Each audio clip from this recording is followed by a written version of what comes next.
Selamat datang di Halodoc Talks, obrolan kesehatan bersama dokter dan psikolog yang merupakan pakar di bidangnya. Dikemas secara santai namun tetap bernilai.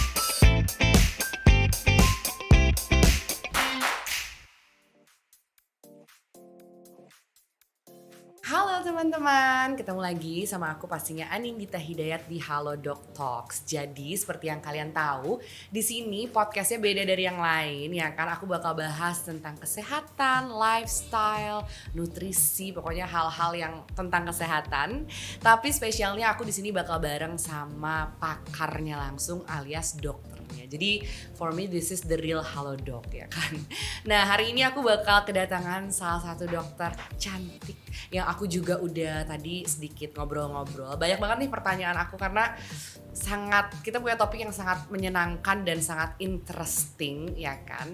Halo Dokter Beatrice, apa kabar? Baik, Anindita. Dokter cantik banget sih, aku kalah sebagai MC loh. Mana mungkin. Jadi teman-teman, aku barengan sama Dokter Beatrice Anggono. Dokter ini adalah dokter spesialis gizi klinik ya. Jadi SPGK ya dok ya? Betul. Jadi dokter nih kalau yang aku tadi sudah tanyain teman-teman, Dokter Beatrice ini lagi praktek di 3 tempat sekaligus nih di Jakarta ya. Jadi dokter termasuk dokter yang sibuk dong? Ya lumayan. Oke, jadi dokter selain kesibukan sebagai dokter pastinya di klinik, berarti itu semua kliniknya gizi atau gimana dok? Jadi sebenarnya bukan klinik gizi aja, tapi sebenarnya pasien rawat inap itu biasanya juga ada terapi gizi mediknya. Oh oke. Gitu. Jadi untuk penyakit-penyakit tertentu ataupun pasien di intensive care unit biasanya ditangani dari sisi gizi juga. Oke, jadi justru bukan cuma sekedar diet aja ya dok ya. Betul. Karena orang kan banyak sekarang makin apa ya dok, ngiranya tuh kalau dokter gizi ya cuma untuk diet gitu ya. Untuk nurunin berat badan doang, gitu ya. gitu Jadi ya. ternyata enggak gitu. Ternyata banyak juga hal tentang gizi yang bisa didapatkan ya dok ya. Oke, jadi pas banget nih teman-teman. Waktu itu aku udah bahas juga dok di sini di podcast ini tentang olahraga. Dan aku tuh kenapa semangat banget karena banyak banget pertanyaan aku tentang gizi atau tentang diet dok. Dokter mungkin bisa banget nih ngejawab pertanyaan aku ya kan. Tapi mulai dari yang pertama itu adalah pasti dok nih ya, kalau misalnya kita sebagai orang awam ya dok, aku ngedengar kata dokter gizi, kita kan pasti selalu berpikiran tentang diet gitu loh. Pengen ke dokter gizi biar langsing gitu ya dok ya. Nah dok, boleh gak sih dijelasin sebenarnya diet itu apa sih dok artinya? Benar sekali kata Anin. Jadi kalau dengar kata diet pasti langsung berpikir untuk menurunkan berat badan. Jadi harus ngurangin porsi makan atau menghindari jenis-jenis makanan tertentu. Ya. Tetapi sebenarnya arti kata diet itu sendiri adalah makanan dan minuman yang biasa kita makan. Oke. Bahkan akar katanya dari bahasa Yunani itu way of life. Way of life. Jadi kebiasaan makan, minum yang menjadi gaya hidup. Oke, jadi justru lebih luas daripada hanya sekedar nurunin berat badan. Betul. Ya dok ya. Oke, berarti kalau misalnya kita bahas dari definisi bahasa Yunaninya aja way of life, berarti cocok banget kalau misalnya kita bahas bahwa diet itu ya lifestyle yang sustainable ya dok ya. Betul. Bukan berarti cuma sesaat. Bukan berarti cuma ngurangi nasi doang gitu ya dok ya. Karena banyak banget dok, pasti dokter juga sering ketemu sama pasien yang takut makan nasi ya kan. Kalau misalnya aku sih pernah baca waktu itu dok, kalau diet itu ternyata juga banyak dok. Ada diet keto, ada diet macam-macam lah ya dok ya. Kalau yang benernya nih sebenarnya dok, apa aja sih dok jenis diet itu sendiri? Oke, jadi mungkin kita bahas lebih ke diet untuk menurunkan berat badan ya. Weight loss ya. Weight loss gitu. Jadi memang kalau kita mau weight loss, biasanya pasti kita harus mencapai defisit kalori. Defisit kalori, itu seru banget tuh dok. Sorry aku potong sedikit dok, karena itu aku pengen jadiin highlight karena banyak banget nih ditanyain sama teman-teman di sosial media. Jadi kalau weight loss itu dimulai dari defisit kalori yang artinya dok, silahkan. Artinya kalori yang masuk dibandingkan dengan kalori yang keluar harus lebih kecil. Oke, defisit ya, Dok. Betul, ya? namanya defisit. Ya. Jadi untuk membongkar tabungan, Oke. nurunin berat badan, Ya. ya berarti harus defisit. Sama Oke. aja gitu sebenarnya dengan keuangan. Oke. Gitu. Nah, tuh pikirinnya sama aja nih dengan keuangan. Kalau kita ingin mengurangi berat badan atau mengurangi body fat ya, Dok ya. Berarti apa yang energi yang kita keluarkan harus bisa lebih banyak Betul. daripada apa yang kita masukkan. Itu bisa dihitung dari apa tuh, Dok? Bagaimana cara menghitungnya? Cara menghitungnya sebenarnya ada rumusnya Oke. gitu, dan memang berbeda-beda. Ada faktor yang mempengaruhi. Oke. Misalnya jenis kelamin, Ya. usia, aktivitas fisik, itu semua pasti akan mempengaruhi. Oke. Jadi bisa kita menggunakan rumus. Sekarang banyak sekali aplikasi mungkin yang Oh, oke. bisa membantu. Mm-mm. Atau bisa juga sebenarnya ada rumus kasarnya. Oke. Gitu. Cuma kalau kita bahas di sini mungkin jadi panjang. Iya. Jadi kurang lebih dari cara-cara itu kita bisa tahu Ya. berapa kalori yang kita butuhkan. Bukan. Nanti kita kurangin. Oke. Nah, kuranginnya berapa? Itu memang biasanya kalau kasar sekitar 500 kalori. Oh, oke. Gitu, Jadi tergantung juga ya, Dok ya, sama tadi jenis kelamin, Betul. usia. Karena mungkin kalau misalnya usia makin muda kita dianggap lebih aktif ya, Dok ya. Betul. Dan tingkat keaktifannya juga ya, Dok ya. Jadi selain keaktifan biasanya komposisi tubuhnya juga berbeda. Oh, oke. Jadi semakin usianya bertambah, biasanya massa otot makin turun gitu. Jadi baik. kalau massa ototnya makin turun, biasanya kebutuhan energinya juga otomatis turun. Oke, Gitu. jadi kalau misalnya yang aku suka baca di Google ya Dok ya, katanya kalau misalnya mau turun itu harus di 1.200 kalori. Itu maksudnya apa sih, Dok? Nah, itu hitungan kasar mungkin ya. Oke. Padahal mungkin kalau di Anindita mungkin 1.200 kalori itu cukup gitu ya. Atau misalnya, tapi kalau misalnya dengan tinggi badannya yang berbeda gitu mungkin bukan di 1.200. Betul, betul. Gitu. Jadi banyak faktor ya, Dok ya. Balik lagi kita harus tidak bisa disamaratakan ya, Dok ya. Aku juga selalu bilang itu sih, Dok, sama teman-teman aku di Instagram ya, jangan disamain gitu loh. Terus beda-beda juga kan setiap orang kebutuhannya dan tingkat kebugarannya. Berarti kalau misalnya dari dia tadi definisi aku sudah paham ya, teman-teman juga sudah paham. Terus masalah defisit kalori itu berarti untuk yang weight loss ya, Dok ya. Dan kalau misalnya aku mau kayak aku datang nih ke dokter terus aku bilang kayak, "Dok, kalau badan kayak aku tuh cocoknya diet yang kayak apa sih, Dok? Apakah aku harus misalnya menghindari banyak daging atau apa?" Itu bisa ada ininya juga nggak sih, Dok? Ada aturannya juga nggak sih, Dok? Kalau sebenarnya jenis diet yang kita pilih tepat, benar sekali tadi, nggak ada yang one size fits all. Jadi nggak Oke. ada diet yang ajaib gitu ya. Jadi bisa semua orang begitu menerapkan pasti penurunan berat badannya bagus Oke. gitu. Jadi kita harus lihat kondisinya seperti apa. Ya. Kemudian pertama-tama dulu deh ada riwayat kesehatannya seperti apa Oke. gitu. Jadi apa diet perlunya yang gizi seimbang aja gitu ya. Terus apa tadi cocok diet keto gitu ya. Diet keto kan menggunakan komposisinya terutama lemak itu tinggi. Iya, gitu iya, ya. iya. Bisa sampai 90%. Nah, tapi harus diingat lemaknya itu lemak apa gitu. Jangan kita menggunakan lemaknya yang kurang baik. Betul. Terus nanti berat badan turun mungkin awalnya, tapi kemudian pas dicek darah kolesterol darahnya naik gitu ya. Malah jadi berabe ya, Dok ya. Nah, ya, jadi harus dilihat dulu ke kondisinya masing-masing. Ya. Kemudian yang penting juga nih yang sangat harus diingat, yang menentukan keberhasilan suatu diet untuk menurunkan berat badan itu kepatuhan terhadap dietnya.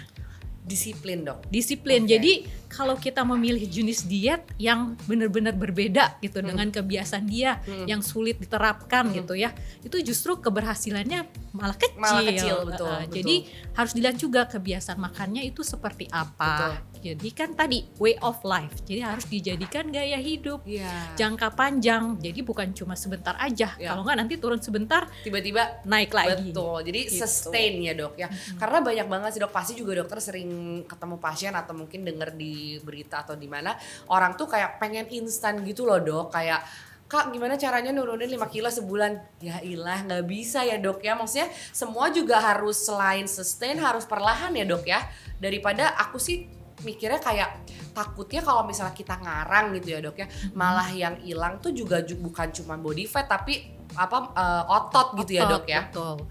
Jadi memang yang paling aman itu penurunan berat badannya tadi betul bertahap. Jadi dalam 1 bulan itu sekitar 2 sampai 4 kilogram. Tuh teman-teman, tenang aja 1 bulan itu 2 sampai 4 kilogram. Jadi nggak ada yang instan ya dok ya. Betul, kan naik berat badannya juga nggak instan gitu ya. Jadi berharap turunnya instan gitu. Nggak Padahal bisa. naiknya dalam waktu bertahun-tahun. Bener-bener. Gitu. Dan bener nggak sih dok, ini nih mitos apa enggak? Kalau misalnya kita cepet nuruninnya, pasti naiknya juga bisa lebih cepet dan malah lebih berat dari sebelumnya.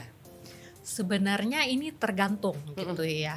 Tergantung dia bisa mempertahankan tadi karena kalau biasanya diet yang cepat-cepat itu yang ekstrim. Iya, betul. Dan yang ekstrim itu nggak sustainable. Betul. Jadi biasanya udah pasti tuh Iya, gitu iya, ya. iya. Jadi kalau dia nggak bisa mempertahankan ya udah pasti berat badannya akan naik. Betul. Kemudian lebih berat kenapa? Karena tadi kalau turunnya cepat biasanya yang hilang juga massa otot.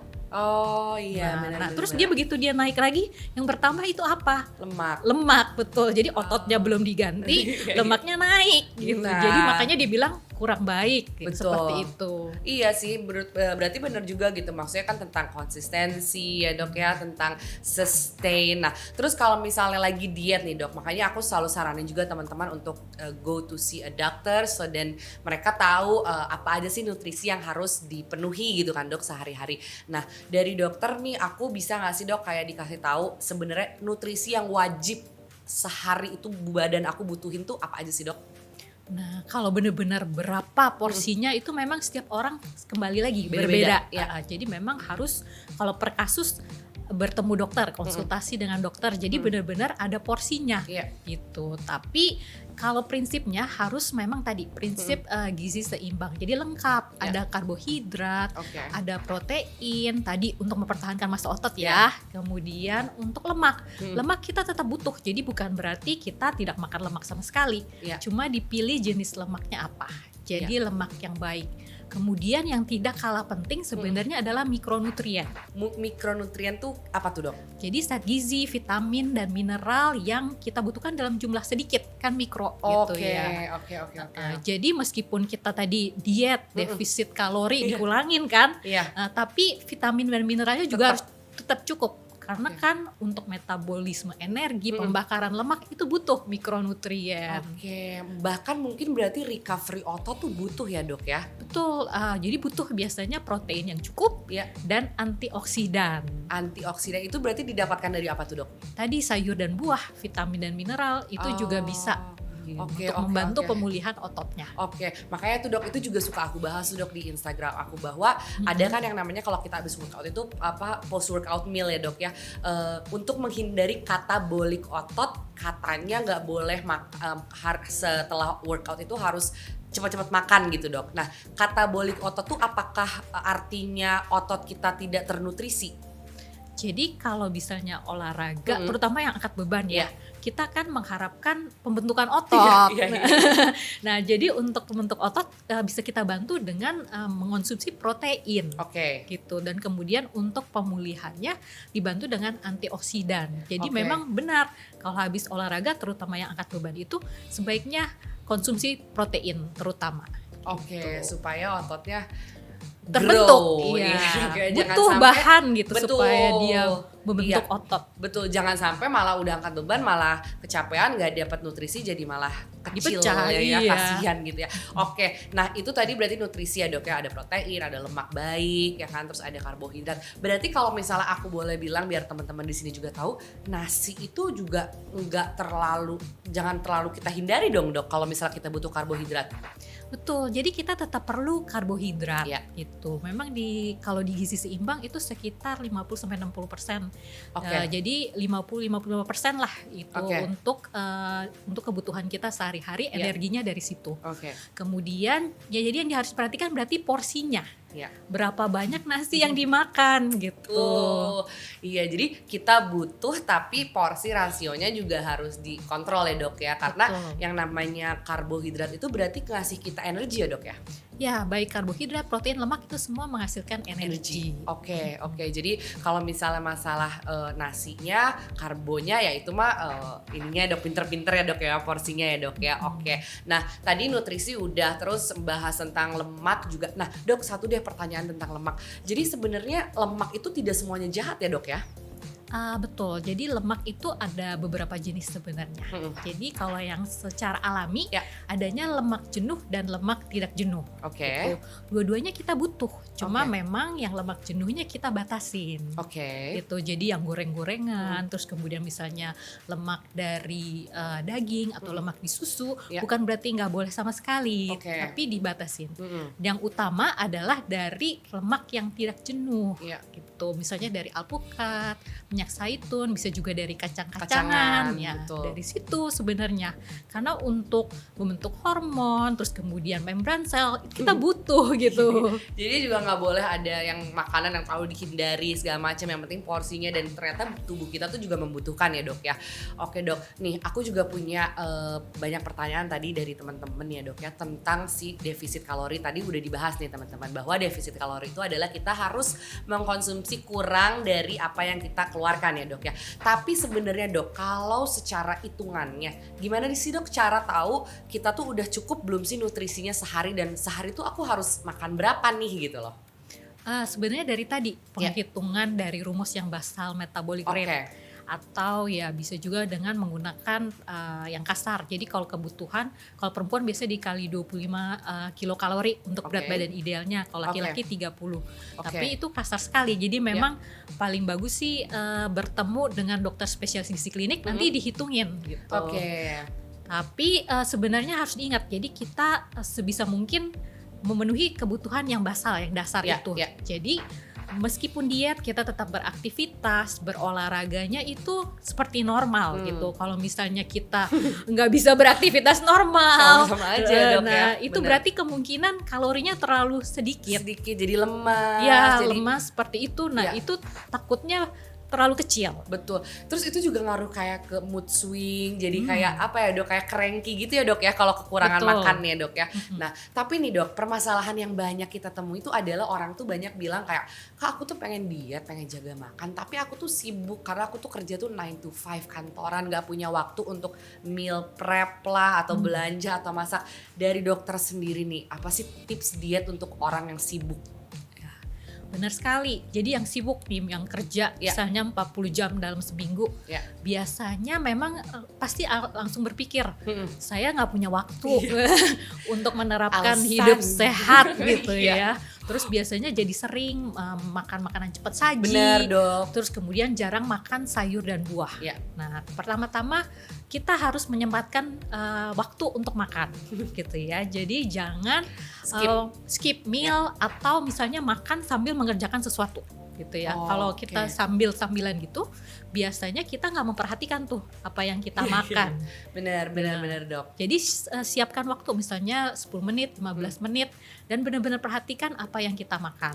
Jadi yang kita makan kita perhatikan komposisinya. Tadi ada karbo, protein, kemudian lemak baik, tapi perhatikan juga porsinya. Yang paling gampang sih memang terapkan itu piring makanku. Jadi kalau makan nih ya, seperempatnya itu karbo. Seperempat lauknya. Terus kemudian setengahnya itu sayur dan buah. Justru sayur tuh harus lebih banyak betul. Ya. Oke. Jadi ya itu, jadi prinsip-prinsipnya dicoba diterapkan meskipun sibuk gitu ya. Jadi mau makan di luar pun tadi coba terapkan sayurnya lebih banyak, sayur dan buah gitu ya. Kemudian hindarin minuman-minuman yang berkalori tinggi. Nih, tolong di notes ya. Minuman berkalori tinggi itu berarti apa Dok? Tuh artinya apakah yang bersoda atau yang manis, apa yang gimana? Biasanya memang yang mengandung tinggi gula. Gitu. Jadi minuman berboba-boba gitu ya biasanya. Nih zaman sekarang ya.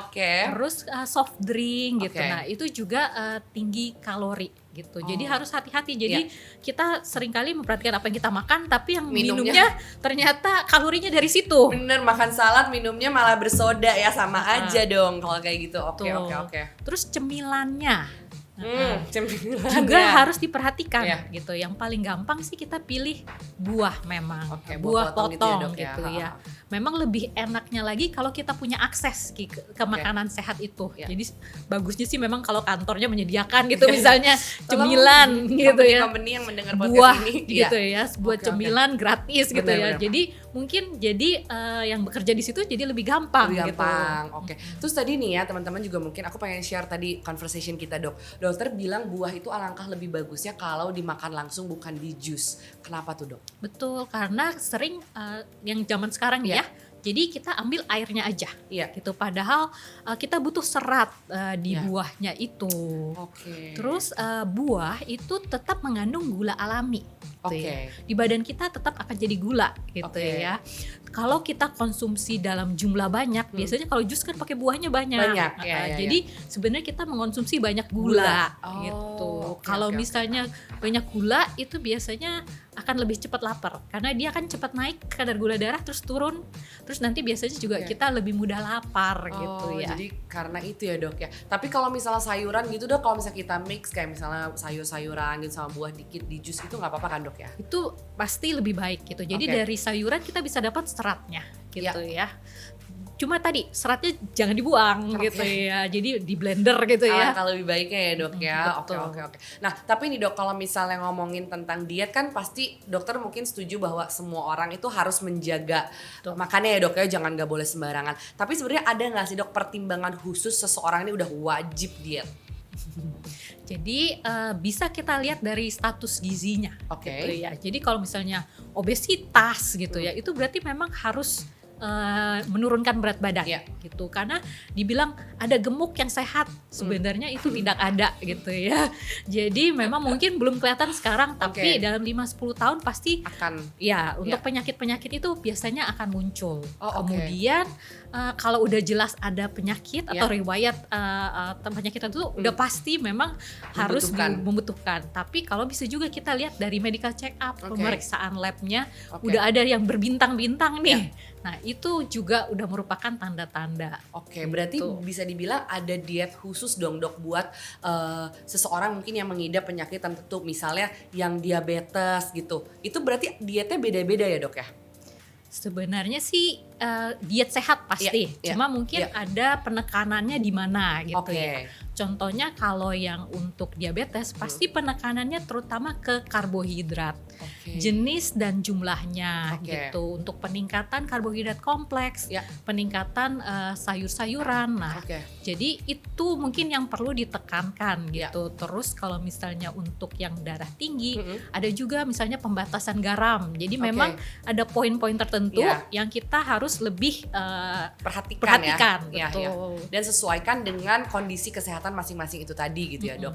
Nah, terus berarti kalau misalnya kita udah ketemu dokter, terus kita tahu ternyata mungkin misalnya kita diabetes atau gula tinggi, itu kan berarti bisa disesuaikan ya, Dok ya, dietnya jangan terlalu ini dan sebagainya gitu, Dok. Tapi nih, Dok, sebenarnya dari semua jenis diet dan semua pasien dokter pasti pertanyaannya cuma satu, Dok, yang paling sering. Gimana caranya mensiasati kalau kita lagi lapar? Karena kayak kerja gitu, Dok ya, teman-teman aku yang 9 to 5. Di antara itu tuh kayak pengen ngemil, itu tuh apakah bener kita membutuhkan perut kita tuh, atau emang itu tuh apa ya, Dok, kayak main aja gitu? Kalau misalnya ada cemilan itu boleh. Oke. Jadi sebenarnya di antara makan besar ada cemilan, Cemilan. itu boleh. Cuma cemilannya apa? Apa nih? Gitu. Oke. Jadi tadi bisa buah potong yang paling gampang, atau misalnya protein, itu juga bisa sebenarnya jadi cemilan. Oke. Tapi untuk mensiasatinya supaya kita nggak gampang lapar, pertama kita harus mengonsumsi makanan yang mengenyangkan. Oke. Tapi mengenyangkannya jangan yang tinggi kalori. Oke. Jadi pertama-tama bisa yang paling gampang kita mengonsumsi sayur dalam jumlah yang cukup. Betul. Yang banyak ya, Dok ya. Yang Jadi- sesuai, yang Sesuai. seperempat itu ya, Dok ya. Oke. Jadi karena dia ada kandungan seratnya, jadi lebih sulit untuk dicerna, bertahan lebih lama. Oh. Jadi bertahan lebih lama di lambung kita, jadi kita kenyangnya lebih lama. Jadi gitu. lambungnya masih ada isinya gitu ya, Dok ya. Betul. Oke. Terus yang kedua ya sebenarnya makan secara lengkap. Jadi bukan cuma karbo doang, ada proteinnya dan tadi ada lemak baik, itu sebenarnya mengenyangkan. Jadi bagusnya makan lengkap. Jadi bukan berarti nggak boleh ada lemak sama sekali. Justru tambahin lemak. Tapi porsinya berapa banyak dan apa jenis lemaknya. Berarti bisa aku rangkum kalau misalnya tubuh kita mendapatkan nutrisi dan memang yang dibutuhkan, dia akan kenyang lebih lama dan kita akan jadi nggak craving ya dok ya. Betul. Kadang kalau kita lapar kan sebenarnya mungkin nggak lapar-lapar amat, cuman aduh kayaknya kuah-kuah enak nih. Itu kan karena kurang nutrisi kali ya dok ya. Bisa juga sebenarnya nggak lapar gitu ya. Jadi iseng aja gitu misalnya atau kepengen. Nah itu harus bedain juga. Jadi harus benar-benar makannya karena lapar gitu. Bener-bener. Jadi penting juga sebenarnya rehidrasi. Jadi hidrasi yang cukup. Jadi kadang-kadang kalau kita haus nih, jadi sinyalnya dianggap kita lapar gitu. Jadi selain makannya tadi harus cukup, lengkap, minum air putihnya juga harus cukup. Jadi oksigen segala macamnya juga terpenuhi. Jadi kita tidak kayak gampang ngantuk juga ya dok ya. Kalau misalnya lapar tuh kan kadang kepikirannya kayaknya ngantuk, abis makan tetap ngantuk, jadi itu sama aja ya sebenarnya. Dokter, aku mau nanya nih dok, kan sekarang nih banyak banget nih kayak di luaran sana ya dok ya, kayak diet cepet, nurunin badan cepet, ini sangat instan gitu loh dok. Which is aku tuh sangat worry juga kan, takutnya memang bener ada orang yang termakan malah makan jadi makannya dikurangin banget, nggak sesuai gizinya segala macam, malah jadi sakit gitu. Untuk dokter nih sendiri buat ngasih tahu teman-teman diet sehat versus diet cepat. Pasti diet sehat dong dok. Bisa dikasih tahu nggak sih sama teman-teman bahwa diet sehat lah yang benar gitu loh. Jadi tadi tujuannya adalah untuk kesehatan. Betul. Jadi targetnya jangan hanya menurunkan berat badan secara cepat, tapi ternyata ada efek-efek negatif. Betul. Contohnya tadi cepat sakit, sistem imunitasnya turun gitu ya. Jadi tetap lebih bagus turunnya perlahan, tetapi sehat gitu. Dan tadi karena harus dipertahankan dalam waktu yang panjang gitu ya. Jadi harus tetap diet yang sehat, bukan diet yang cepat. Jadi yang sustain ya dok ya. Malah kan kadang ada yang sampai rambut rontok gitu loh dok, kayak kurang konsentrasi gitu kan, malah jadi berdampak negatif gitu ya dok ya. Aku mau nanya nih buat teman-teman di dalam podcast kita hari ini kan khusus banget nih dok ya, kita bahas tentang gizi gitu kan. Nah aku mau nanya hal lain nih ya tentang teman-teman banyak nanya itu tentang gizi, yaitu adalah tadi sudah dibahas ya bahwa diet dengan penyakit tertentu itu pasti sudah ada porsinya ya dok ya. Kalau misalnya diabetes mungkin yang akan di-highlight penurunan dari gula dan kawan-kawan ya dok ya. Kalau misalnya yang sakitnya berbeda atau misalnya kita merasa punya penyakit lain, itu berarti mendingan langsung ceritain dan datang ke dokter aja ya. Jangan, sekarang kan banyak yang diagnosa sendiri dok, takut gitu loh kan. Jadi alangkah lebih baiknya kita mengetahui permasalahan kita dan menyesuaikan gitu ya dok ya. Berarti kalau misalnya diet itu adalah tentang yang sustain nih dok ya. Kalau misalnya dari dokter Beatrice sendiri nih, selain diet apa sih dok yang bisa kita lakukan biar kita tuh dapet hati dan pikiran dan badan yang sehat gitu loh dok? Jadi selain diet, olahraga juga membantu sebenarnya. Apalagi kalau kaitannya dengan menurunkan berat badan gitu. Jadi aktivitas fisik yang cukup itu memang dianjurkan setidaknya 150 menit per minggu. Itu untuk kesehatan gitu. Tuh, di samping itu sebenarnya istirahat yang cukup. Betul, waktu tidur yang cukup. Kemudian manajemen stres. Boleh dijelasin tuh dok? Jadi stres itu pasti selalu ada. Cuma bagaimana cara kita menyikapinya gitu ya. Jadi kalau kita stresnya tinggi, sebenarnya ini juga peningkatan resiko untuk kenaikan berat badan gitu ya. Jadi kita harus belajar manajemennya tuh seperti apa. Setiap orang beda-beda. Ada yang misalnya dengan berdoa, meditasi. Jadi memang bukan cuma atur makan aja, tapi sebenarnya semua aspek dalam kehidupan kita itu harus balance, seimbang. Karena makanya lifestyle ya dok ya jadinya ya.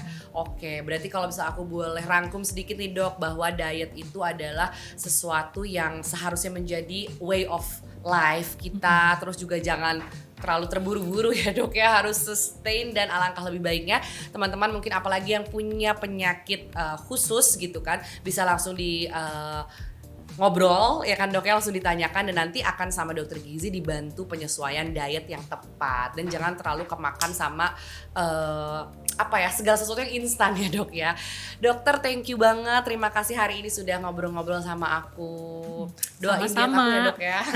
Sukses pastinya. Nah buat teman-teman juga nih sekalian yang lagi mungkin kayak aku ngerasa kayak aduh kayak gue harus agak sedikit diet, pas banget nih sekarang lagi ada Halo Diet. Jadi dia adalah paket lengkap dari Halodoc untuk bantu kamu gapai body goals. Terserah goalsnya kayak apa ya.